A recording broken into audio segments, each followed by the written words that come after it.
todos os públicos.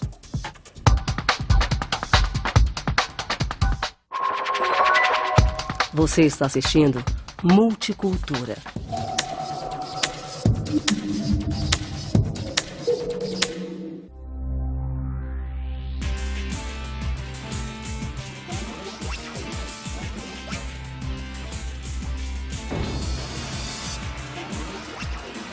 E aí, pessoal, tá no ar mais um Ver Ciência, um esforço para que a ciência pareça menos abstrata para você.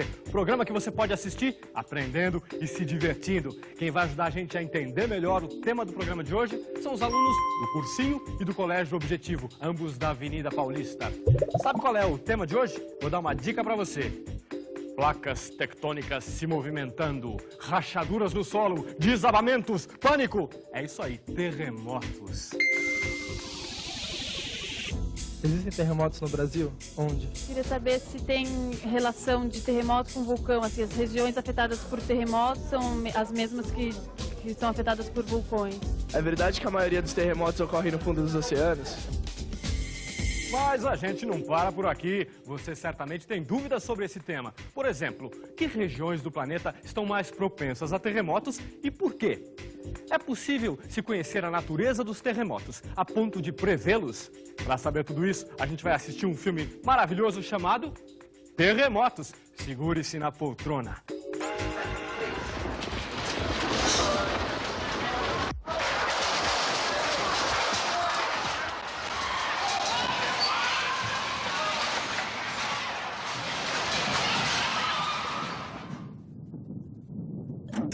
Coisa horrível, hein? Sentiu o calafrio?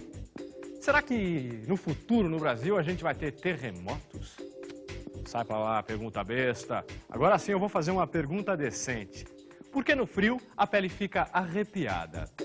E aqueles motoristas incautos que pensam que as ruas e rodovias são verdadeiros autódromos vão gostar de ficar sabendo como funciona uma máquina de fiscalização fotográfica, hein? É, mas esses ases irresponsáveis muitas vezes veem estrelas, luzes macabras que lembram relâmpagos. E daí a pergunta, o que são os relâmpagos?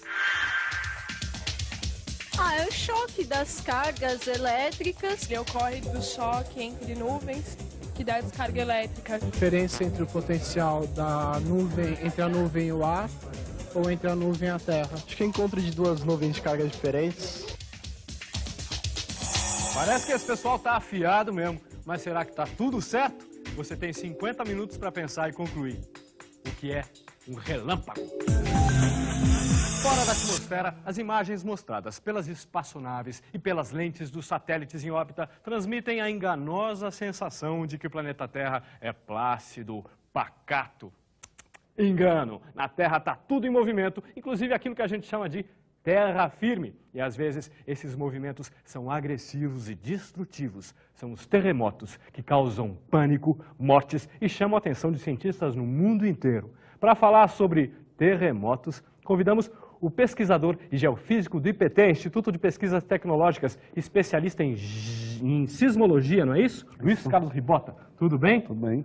Prazer ter você aqui. Obrigado. Você podia começar explicando para a gente o que faz um geofísico. A gente entende por essa palavra uma pessoa que trabalha com aquelas coisas, com os fenômenos físicos da Terra. É isso mesmo ou tem mais? O geofísico, como a própria palavra diz, é uma reunião dos conhecimentos da física mais os conhecimentos da geologia, integrando essas duas ciências para entender a Terra, a estrutura da Terra, o que ocorre na Terra. E sismologia? O que é sismologia? Sismologia, a palavra diz, sismologia. Logia seria um estudo, uma ciência, e sismo dos terremotos. Então seria estudar os terremotos, tremores de terra. E tem que estudar o quê? Tem que se formar em quê para ser um sismólogo? Para ser um sismólogo ele pode ser um físico, um geólogo, se ele vai tratar os dados apenas, ele pode ser até um matemático. Um geofísico, se tiver a carreira de geofísico no país. Mas existem terremotos no Brasil? Sim, eles existem. Não existem os grandes terremotos como a gente observa na região aqui dos Andes, no Japão, nos próprios Estados Unidos. Ainda bem, né? Mas eles ocorrem, os terremotos aqui no Brasil, já ocorreram alguns casos, tá? Nós temos da ordem de 23 casos de grandes eventos, que são os de magnitude 5 para cima. Tá? A maioria são o que a gente chamaria de tremores, são coisas pequenas, tal, mas eles existem no Brasil. A ideia é que o Brasil é um país assísmico, ou seja, não tem terremoto, tremores de terra, não é verdade. Só um minutinho, Luiz Carlos, que daqui a pouco eu tenho mais pergunta para você, tá bom? Segundo a teoria das placas tectônicas, a superfície da Terra é formada por cerca de 20 placas rochosas que se movimentam umas contra as outras. O movimento dessas placas provoca a ruptura das rochas e, por consequência, as chamadas falhas geológicas. Na costa oeste dos Estados Unidos, na Baía de São Francisco, o movimento das placas tectônicas já causou inúmeros terremotos ao longo da história. É o que a gente vai ver em Terremotos. Vamos lá?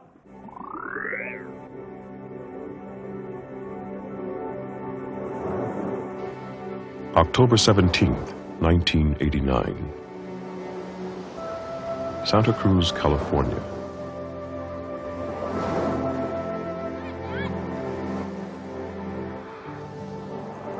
It's an easygoing town nestled beneath the mountains of the northern California coast.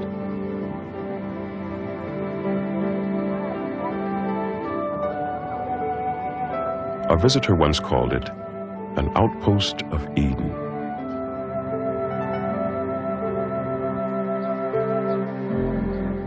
But the San Andreas Fault curves through these mountains, pushing them up with earthquakes.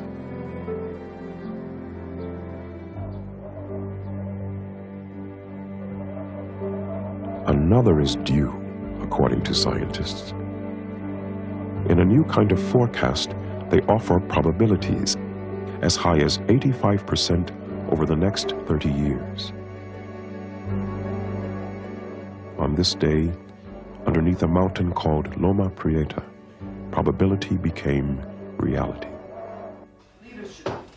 It's a co-opting, it's much more similar to the Mexican three idea. At 5:04 p.m., Latin American Studies 1 was underway at UC Santa Cruz. And they have a candidate who's very strong and is fighting with us for second place.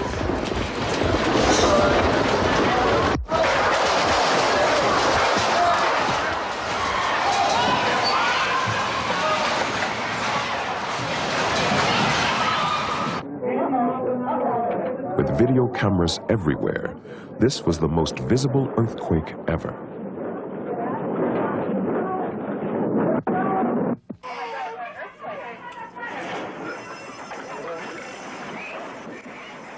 So the Oakland A's take. Hey, well, we're having a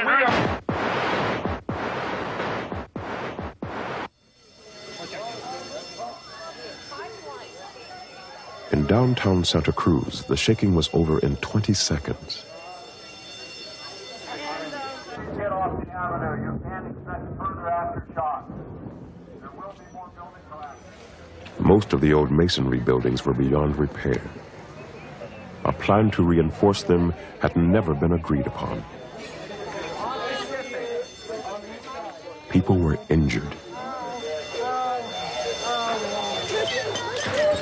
Some were missing.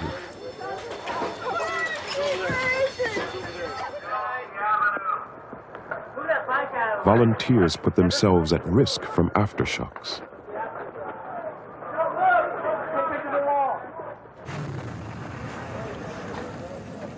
Other structures fared less well. The Bay Bridge was built to withstand such an event. But that was in the 30s, before much was known about earthquake engineering. One stranded driver made a video record. This is the crack down there. They sent us down here, surprisingly, in the wrong direction. There's another car. Gosh! Thomas, we need to go down there and help. Getting south onto the Nimitz. That is completely collapsed. The worst disaster lay across the bay in Oakland. a section of road atop the two-level Nimitz Freeway collapsed, crushing 53 cars below. He's lying. He's trapped in there. No, you're in your truck. And he heard me and then he parked outside. Your truck is upside down.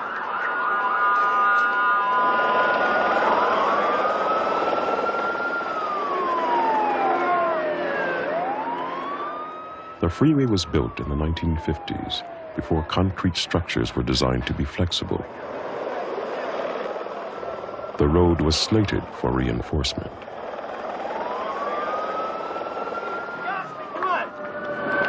There's a gas leak. Let's go. Turn around and go that way. In the Marina District, the soft landfill caused houses to topple and gas and water mains to break. A lethal combination. As emergency services worked through the night, scientists at the United States Geological Survey began to assess what had happened deep down in the earth. The unspoken question: was this the earthquake that had been forecast? Pretty quickly we knew where the earthquake was, and as soon as we knew where the epicenter was, honest, we all knew what had happened. We all knew it had been precisely that segment we had been concerned about, and that long-term forecast had been fulfilled.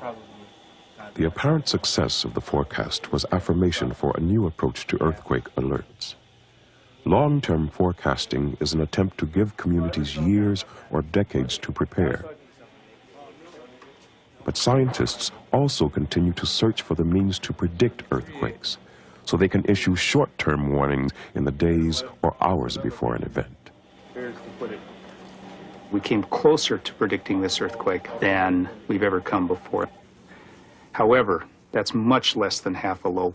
Our job is to predict earthquakes and save lives, and clearly we didn't predict it in any sense that could have saved any of the people that were killed in the collapse of buildings or freeways. Short-term prediction remains an unfulfilled goal of earthquake studies, so scientists are on the lookout for some kind of warning event. They call them precursors. For example, small earthquakes are common before a large one. But these foreshocks are hard to recognize, and this time there had been none. But something else had preceded this earthquake.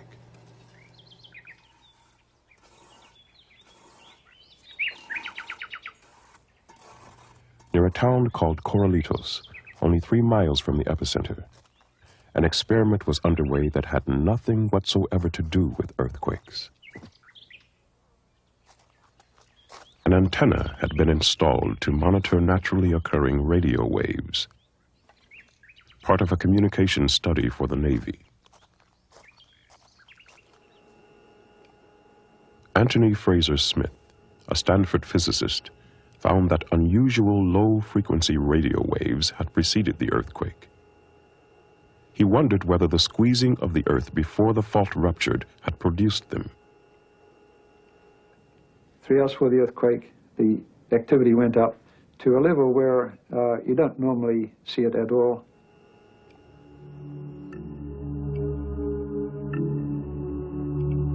And then the earthquake struck, and then we lost electric power, and we didn't have any more measurements. We've been recording at this Corralitos site for 2 years. We haven't seen anything like these big signals coming through. If Fraser Smith's observations could be repeated, perhaps next time there would be a warning. But he faced a paradox all too familiar to earthquake scientists. In order to repeat his experiment, he would need to locate his antenna near the site of another earthquake. He would have to predict an earthquake to test his experiment in earthquake prediction.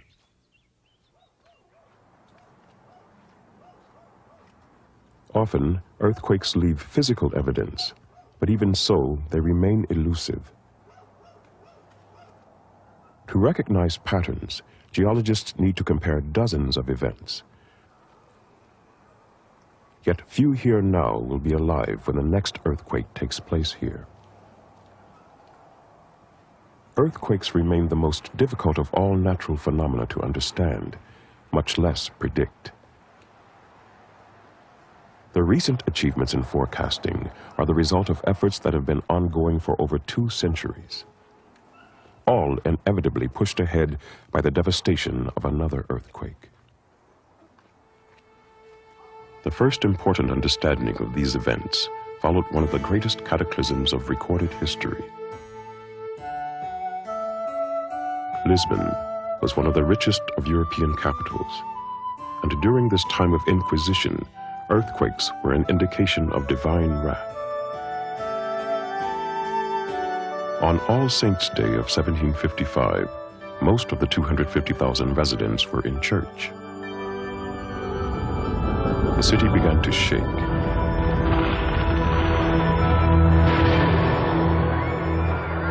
Terrified worshippers rushed outside calling to God for protection. Then came a second, more powerful shock.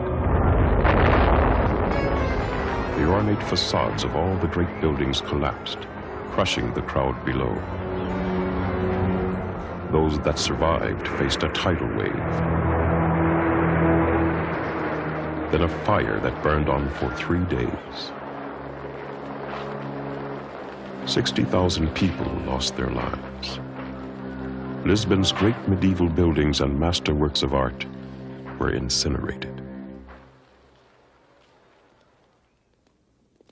But there was something to be learned here. A review of first-hand accounts revealed that the earthquake had produced 2 distinct types of motion, a tremulous vibration followed by a wave-like undulation.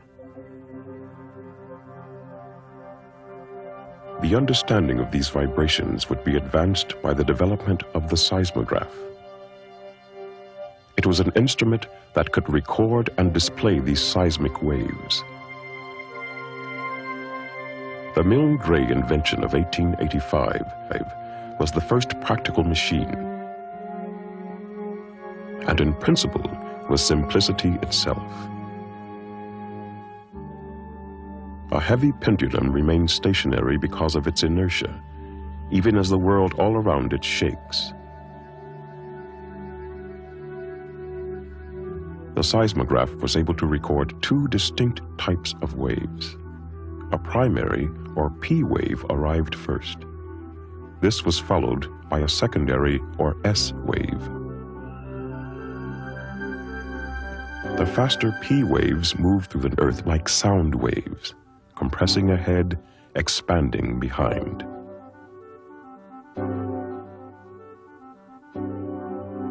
S waves are slower because of a lateral shearing component which is particularly damaging to buildings.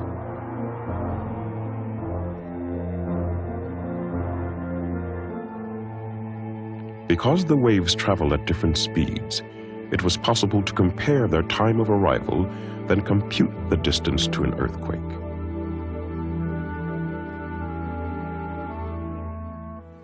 By the early part of this century, seismographs were linked in a global network. With data from 3 observatories, an earthquake anywhere in the world could be pinpointed through triangulation. Coisa braba esse negócio de terremoto, hein? Você sabia que um dos maiores terremotos que se tem notícia aconteceu na província de Shanxi, na China? Lá morreram cerca de 830 mil pessoas. É muita coisa, né? Luiz Carlos, o terremoto é uma manifestação de que a Terra está viva? Sim, a Terra ela é formada por placas, que são conhecidas por... As tais placas tectônicas? Placas tectônicas.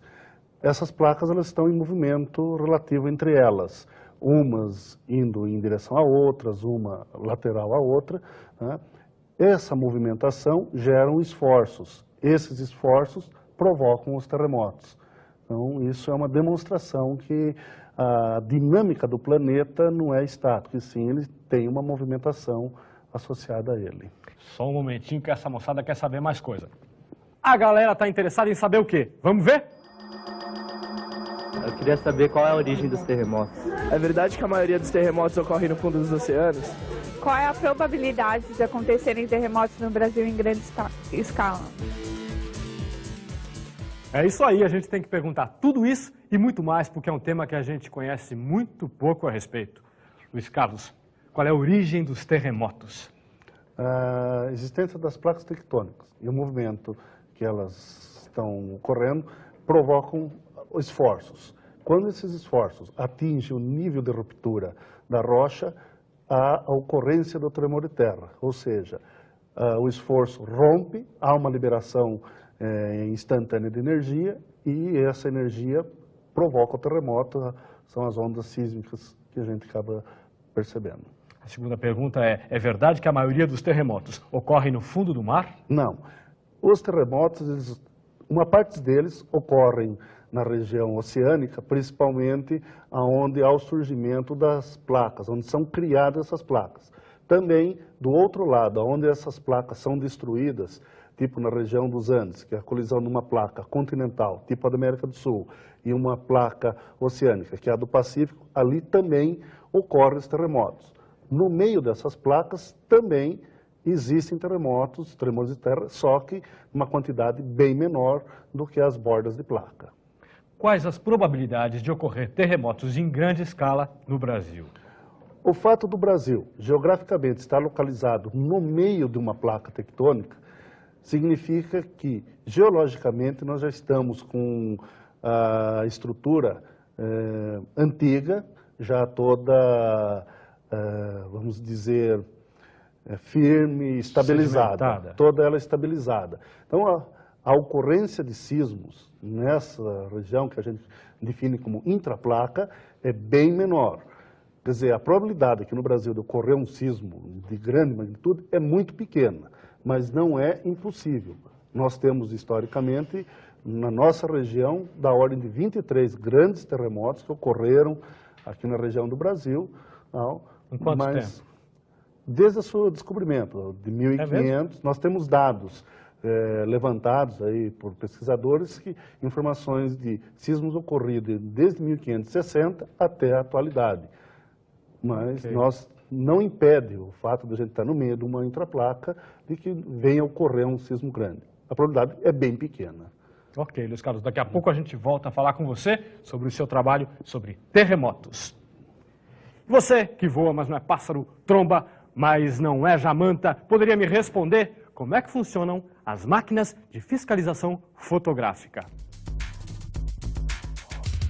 Quando o carro passa, tem aquelas placas no asfalto, ela deve ter algum sensor que manda uma mensagem para a câmera e ela fotografa o carro. A máquina ela fixa 2 pontos e dependendo da velocidade, o tempo que o carro leva para percorrer esses 2 pontos, eles calculam a velocidade. No próximo bloco a gente vê se é isso mesmo ou se existem mais segredos sobre as máquinas de fiscalização fotográfica. O V Ciência volta daqui a pouco. Fica ligado.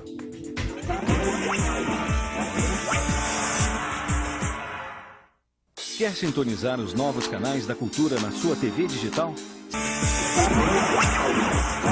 E aí, moçada? Alguém do outro lado da telinha já foi flagrado fazendo besteira em alta velocidade pelos verdadeiros tapetes de asfalto, que são as ruas da nossa querida cidade?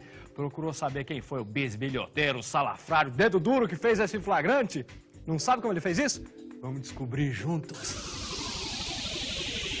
Eu acho que são dois sensores que veem quanto tempo que o carro demora para passar e calculam a velocidade.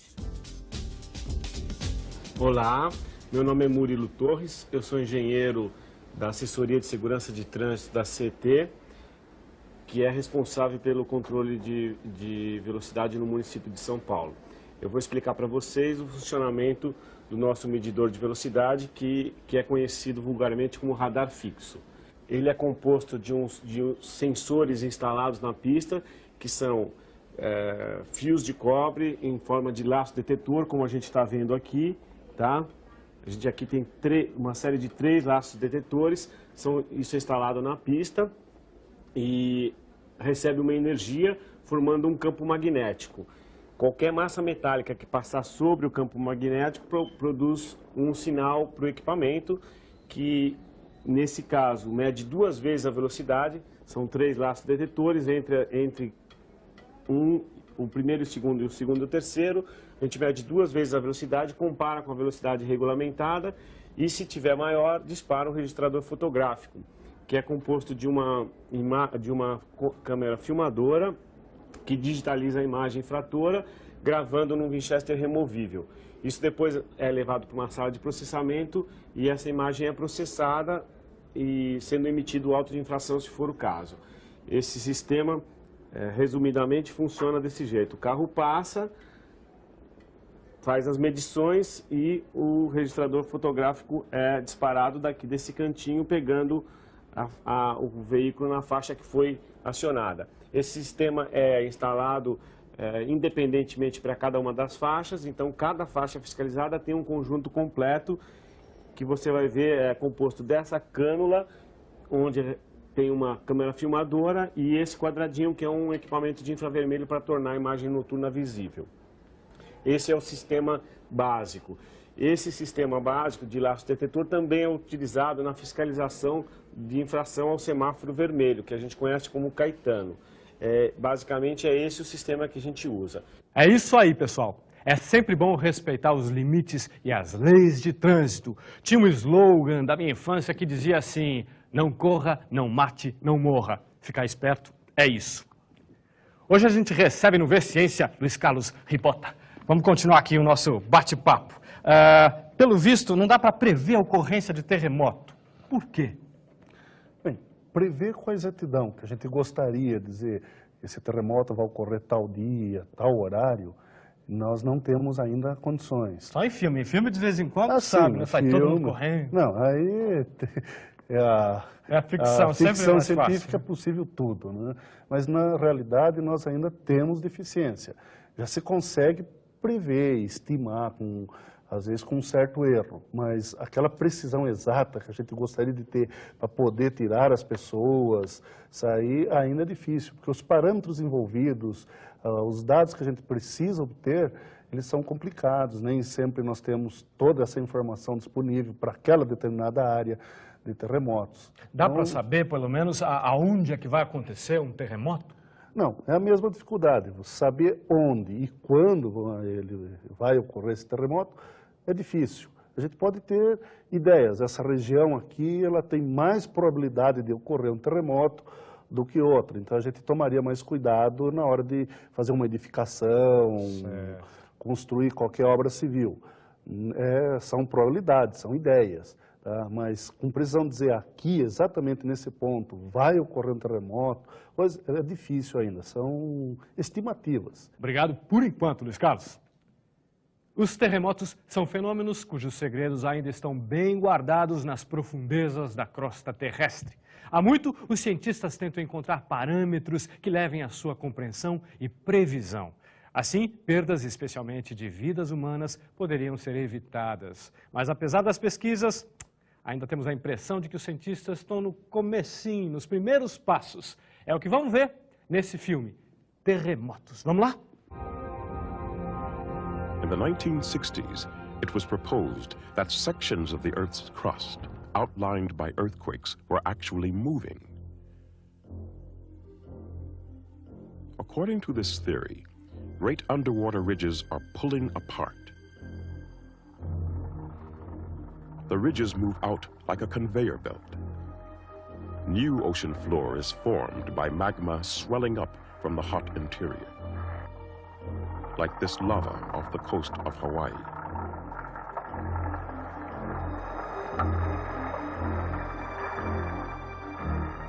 When the ocean floor moves into a landmass, it is forced down under the continental crust, producing earthquakes and volcanoes as it goes.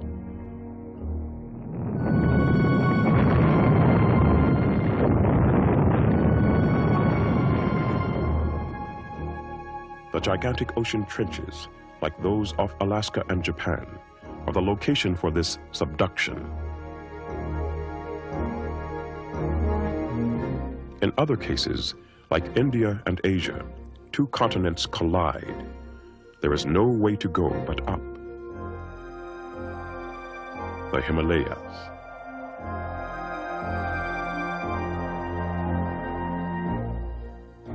Along plate boundaries like the west coast of California, sections of the crust grind past one another, sticking, then breaking in earthquakes, creating the San Andreas Fault.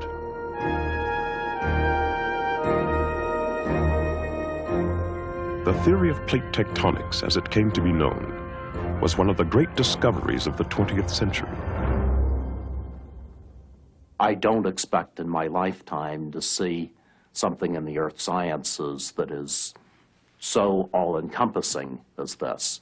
It really provided, for the first time, a picture of the earth and how the earth's surface is moving, that provided an explanation for why most earthquakes occur where they do. The Alaskan earthquake provided a confirmation of the theory of plate tectonics. A landmass 2/3 the size of California had been deformed, with areas uplifted as much as 38 feet. The pattern of change was completely consistent with the thrusting of the Pacific Plate beneath Alaska. Now that the driving force of earthquakes was understood, some researchers believed that prediction was only a matter of time.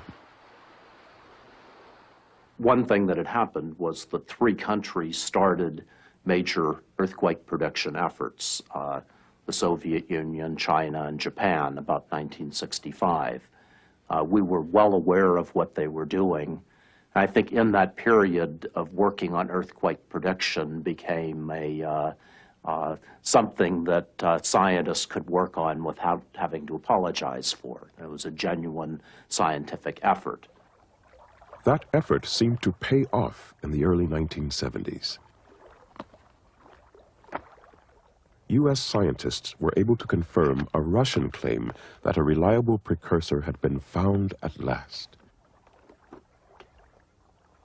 Prior to an earthquake, seismic waves passing through a fault zone appeared to slow down.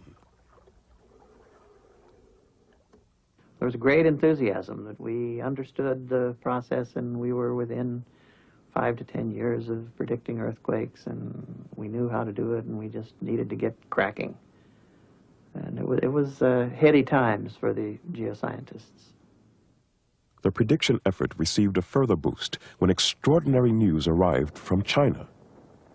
On February 4th, 1975, a magnitude 7.3 earthquake destroyed 90% of the buildings in the town of Haichang.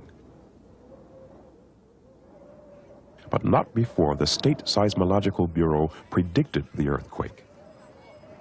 Tens of thousands of lives were saved. The success at Haichang was the culmination of a people's war on earthquakes that had been declared in the early days of the Cultural Revolution. By 1974, the Chinese had set up 17 major observatories, 250 regional seismic stations, and enlisted an army of amateur earthquake watchers, some 100,000 in number. They looked for virtually every kind of precursor that had ever been observed.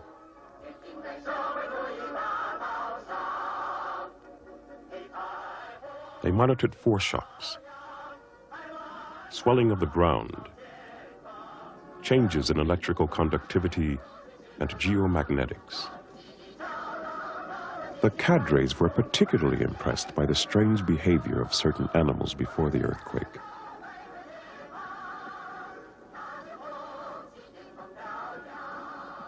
After the prediction at Haichang, the Chinese effort became world famous.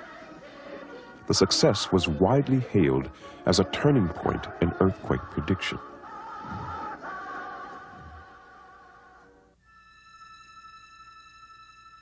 "17 months later, on the morning of July 28, 1976, residents of the city of Tangshan were fast asleep.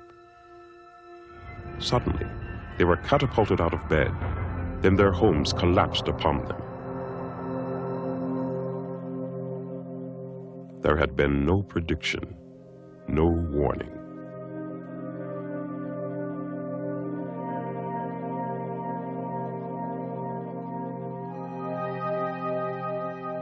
"20 square miles of cityscape were in utter ruin. 500,000 people were dead or dying. How had the Chinese succeeded a year and a half before at Haicheng? The most meticulous and focused attempt ever undertaken to collect earthquake data sits today on the San Andreas Fault in Central California. It's an unlikely spot. The tiny town of Parkfield would hardly draw notice except for the fact that it experiences a magnitude 6 earthquake with uncanny regularity, every 22 years on average. This makes Parkfield one of the only locations in the world where instruments can be put in place with any assurance of something to measure. In 1985, the USGS set up shop. There's nothing very complicated about the basic model we're operating on here. Basically, it's strain accumulation due to the plates moving by each other and sudden release. Short-term prediction, in my opinion, depends just really on one thing, and that is that as the strain accumulates just prior to failure, are there any nonlinear or really distinctive departures from simple strain accumulation? And the way I think of it is just taking a stick. You just take a stick and bend it.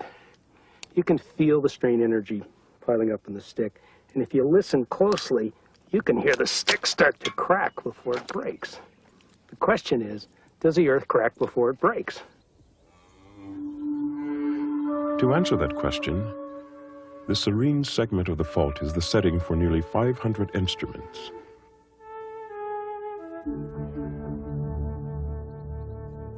Sensors buried deep in the earth monitor the slightest movement or strain. Groundwater levels give a broader picture of deformation. Seismographs are deployed as deep as a mile. Instruments are solar-powered. Data is beamed via satellite to USGS headquarters near San Francisco, then back to the local operation, run out of an old farmhouse. Want to look around in here? I think the best story about earthquake prediction is really the story of Imamura and Omori from the turn of the century in Japan. Imamura was a young seismologist, really the man, I think, who started the whole field of earthquake prediction, because from 1900 on, he believed he understood the pattern of seismicity along the Japanese islands well enough that he really thought there was going to be a very large earthquake in the Kanto district south of Tokyo within a few decades. And over a period of 20 years, he worked very hard to try to inform the government, the public, wrote papers about it, studied the firefighting situation in Tokyo, warned people in writing that as many as 100,000 people might die in a great fire when this earthquake came. But his efforts were really in vain. There was a much older seismologist at the University of Tokyo, Omori. And Omori believed that Imamura's arguments were irresponsible. And he worked hard to counteract the effect of Imamura's warnings. And because Imamura was so much younger, Omori prevailed. In 1923, Omori, the older gentleman, was in Australia at a scientific meeting, and he was actually in the seismic vault in Sydney looking at the instruments when he saw the pen begin to swing back and forth on the drum. They realized a big earthquake had occurred somewhere in the world. Within a few minutes, he could interpret the record, and he knew that Imamura's earthquake had just happened, because the earthquake occurred exactly where Imamura felt it would. There was a great fire. 140,000 people died in the earthquake and the fire.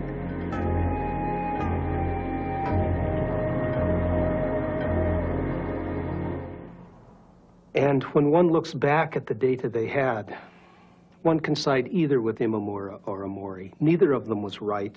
There was inadequate information to make a definitive prediction of any kind. Imamura made the more daring interpretation and turned out to be right in that case. But I think the story perfectly illustrates the dilemma that still faces us today in trying to warn people in the Bay Area about a large upcoming earthquake. We don't know for sure that it's going to happen, and we don't know for sure where it's going to happen. There is no simple answer to the question.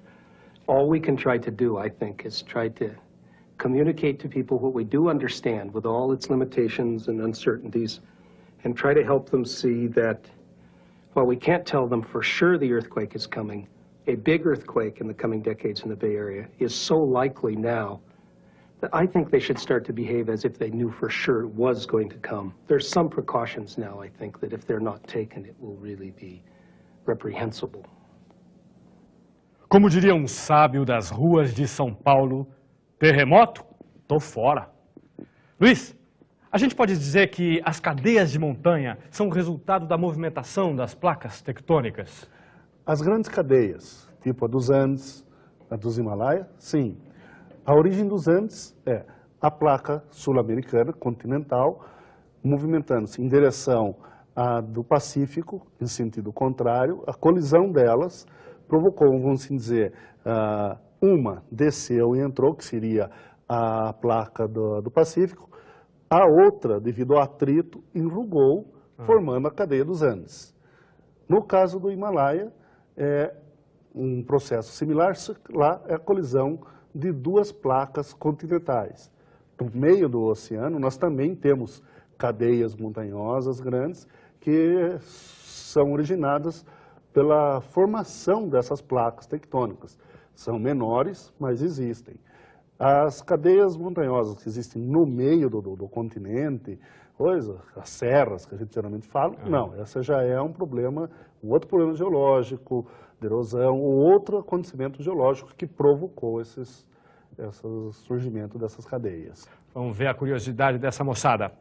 Eles estão interessados em saber o seguinte: como são os sismógrafos mais modernos e como funcionam? Existe alguma relação entre maremoto e terremoto? Queria saber se tem relação de terremoto com vulcão. Sismógrafos, eu tô aprendendo pra caramba nesse programa. Como são os sismógrafos mais modernos e como é que eles funcionam? Bom, o sismógrafo é dividido em várias partes, vamos dizer. Um sensor é o que capta o movimento da Terra. Esse sensor é conhecido, o termo técnico dele, sismômetro. Tá? Basicamente, ele é um ímã com uma bobina em volta. Esse movimento diferencial entre o ímã e a bobina gera um sinal elétrico nos seus terminais. Esse sinal vai para um registrador. Nesse registrador tem componentes eletrônicos que filtram esse sinal, amplificam, tá? E permite que ele seja registrado em loco. Então, esse sinal elétrico é passado por uma pena e é registrado a ondas. Registrado em papel em papel, papel fotográfico, papel comum, tem papel enfumaçado que você joga fuligem em cima. Esse é o sismograma.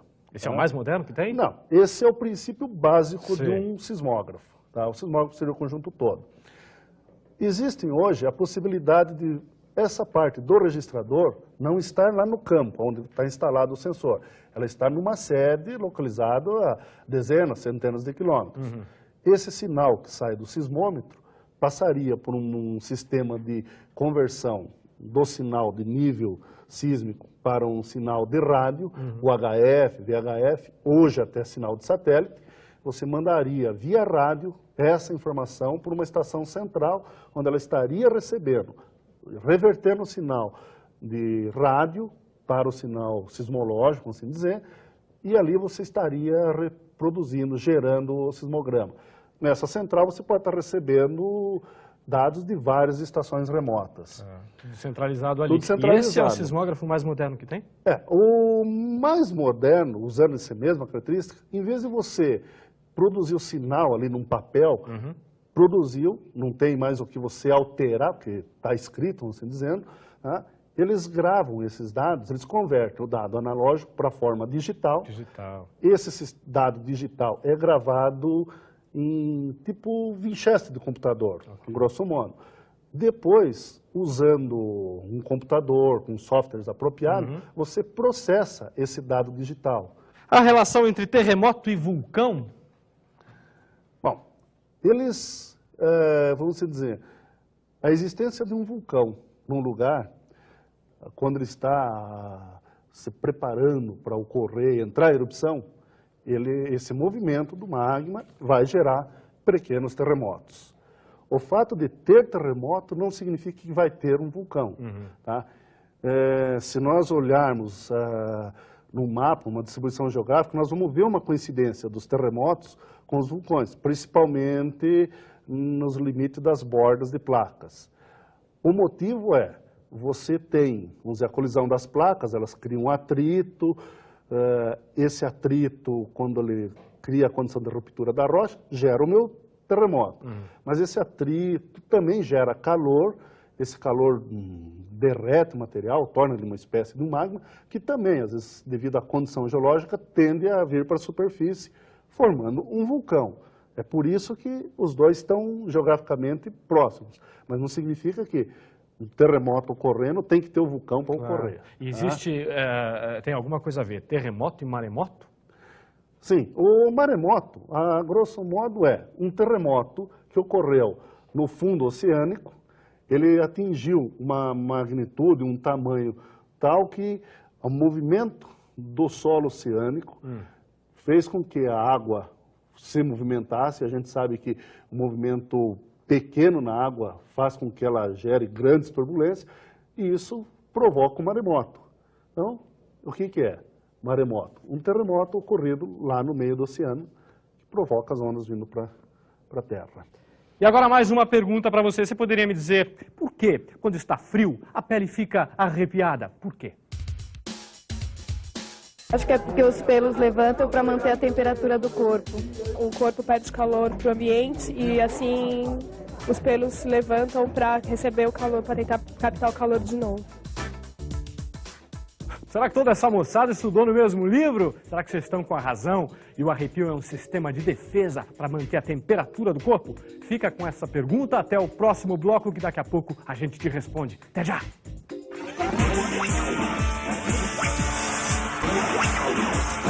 E aí, tá com frio? Tá com arrepio?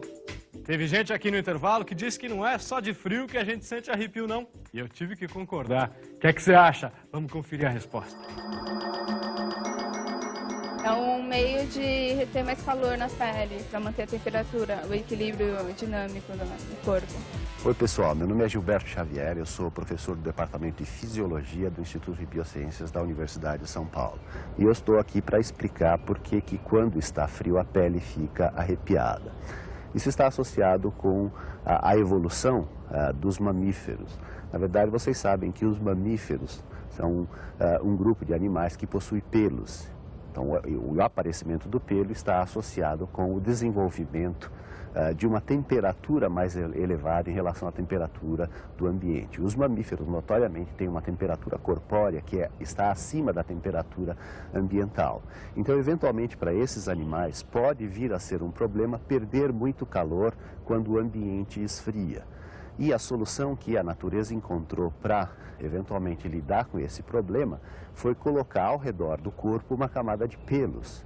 Com essa camada de pelos, na verdade, o que a gente tem a possibilidade de fazer é controlar a camada de ar que existe ao redor do corpo, porque entre os pelos a gente mantém uma camada de ar. E o ar em si é um isolante térmico. Então, quanto maior a camada de ar, maior será o isolamento. Então, quando um mamífero está sentindo frio, essencialmente o que ele faz do ponto de vista fisiológico é aumentar a camada de ar que existe entre a sua própria pele e o ambiente. E isso é feito se eriçando os pelos. Quanto maior o eriçamento, maior será a camada de ar e, portanto, maior será o isolamento térmico. Pensar em terremoto dá arrepio ou não dá? No comecinho do programa, a gente lançou a seguinte pergunta. O que são os relâmpagos? Já disseram que o relâmpago é um choque de cargas elétricas, que é o resultado do choque entre nuvens, que são raios de luz que saem do martelo do deus do trovão, Thor. Será que é alguma das alternativas ou NDA? Nenhuma das anteriores. Compara a sua resposta com a que apresenta esse episódio da série canadense Mentes Curiosas. Vamos ver? Mais rápido que uma bala de revólver. Mais poderoso que 5 usinas termonucleares. 5 vezes mais quente que a superfície do Sol. Tudo isso na queda de um único raio. Não é legal entrar em contato com uma coisa dessas. Infelizmente, muitas pessoas entram. Por exemplo, nos Estados Unidos, a cada ano, cerca de 1.500 pessoas são atingidas por raios. Mas, dessas 1.500, menos de 300 morrem. Cerca de 80% das pessoas atingidas por raios sobrevivem, o que é espantoso quando se pensa na quantidade de energia que é descarregada no corpo. Como se pode sobreviver à incrível potência de um relâmpago? Para compreender como, precisamos saber um pouco mais sobre o assunto.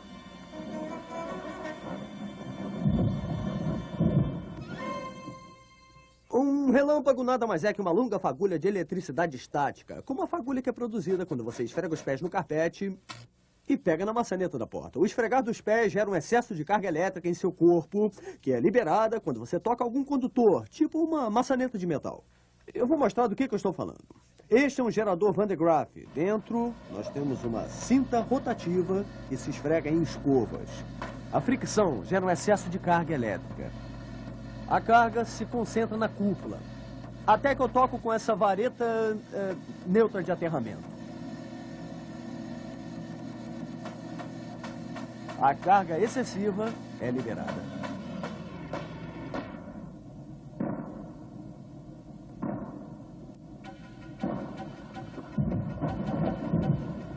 O mesmo acontece dentro de uma nuvem carregada. Só que temos gotas de água em contato com cristais de gelo. O contato gera uma carga elétrica maciça que acaba por ser liberada em um relâmpago.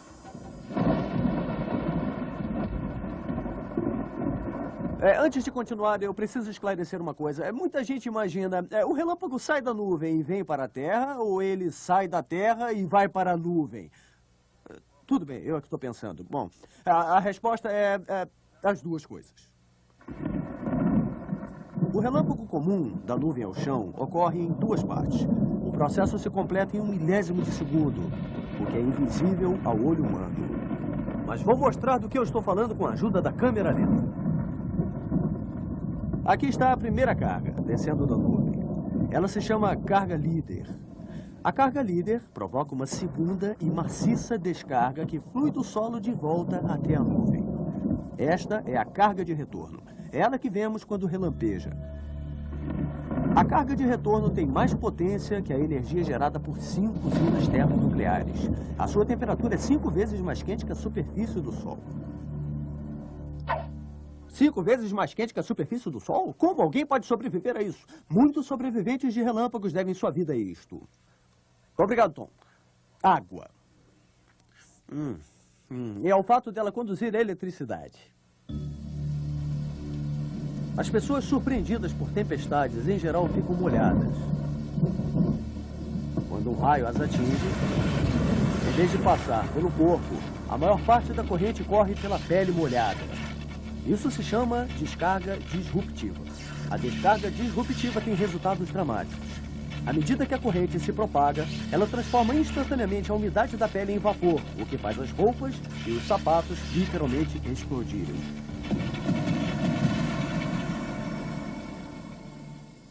Em geral, as vítimas de descargas disruptivas são encontradas despidas, inconscientes e com queimaduras leves, mas sem ferimentos graves. Mas nem todo mundo tem tanta sorte. Às vezes, a corrente passa pelo corpo, em vez de ser descarregada sobre ele. Aí, pode ser muito perigoso. A queda de um raio pode produzir um choque que para o coração. O choque também pode paralisar o sistema nervoso, que, entre outras coisas, detém a respiração. Na maioria dos casos, o coração recomeça a bater sozinho, mas como a respiração foi bloqueada, a falta de oxigênio provoca uma nova parada cardíaca, que é a maior causa da morte por queda de raios.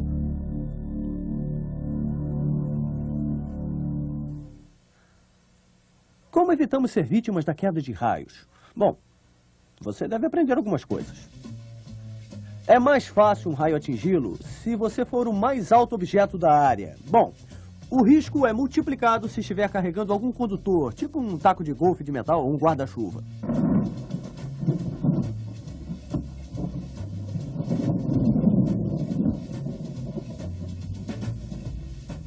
Você já deve ter ouvido isso algumas vezes. Nunca fique embaixo de uma árvore alta durante uma tempestade. Há uma boa razão para isso. Durante uma tempestade, Uma árvore alta se transforma em um para-raios. Um raio atinge uma árvore e começa a atravessá-la. Mas você conduz a eletricidade muito melhor que uma árvore. Por isso, se estiver de pé ao lado dela, o raio pode saltar da árvore para você. Raios também penetram no chão e se espalham ao redor como, assim, ondas em um lago. Então, o que fazer? Bom, se uma tempestade elétrica se aproximar, entre em sua casa. Mas não se sinta seguro demais. Entenda, os raios podem entrar em uma casa.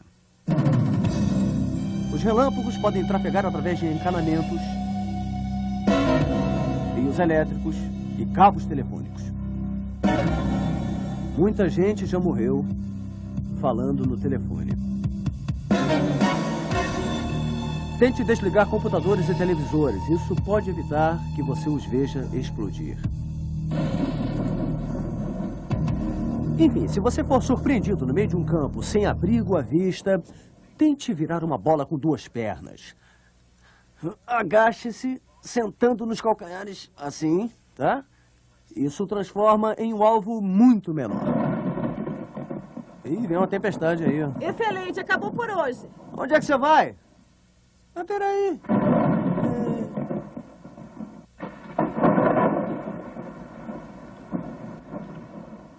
O que é?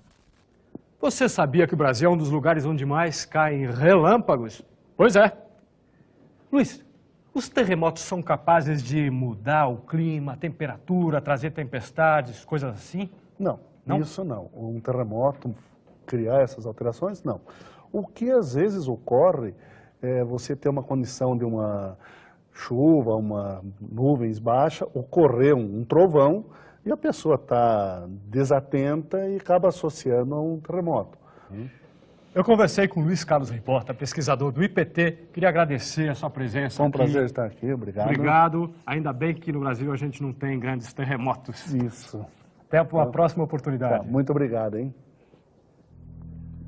No processo de evolução da vida na Terra, muitas espécies deixaram de existir. Sabemos da extinção dos dinossauros e seus contemporâneos pré-históricos. Mais adiante, o fim dos mastodontes e dos belíssimos tigres dos dentes de sabre. Nos dias de hoje, lutam para permanecer um mico-leão dourado, algumas espécies de baleias e muitos outros animais e plantas. Mas existem algumas espécies que sobrevivem desde épocas pré-históricas a vulcões, meteoros, as mais difíceis condições. Bom, a saga desses animais é o que vamos ver no próximo Vê Ciência.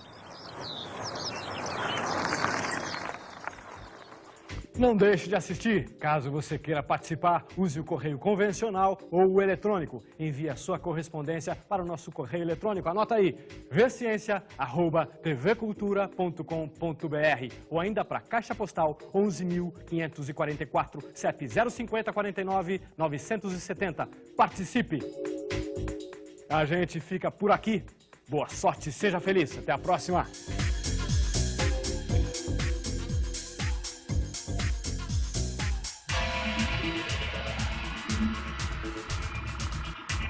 Thank you.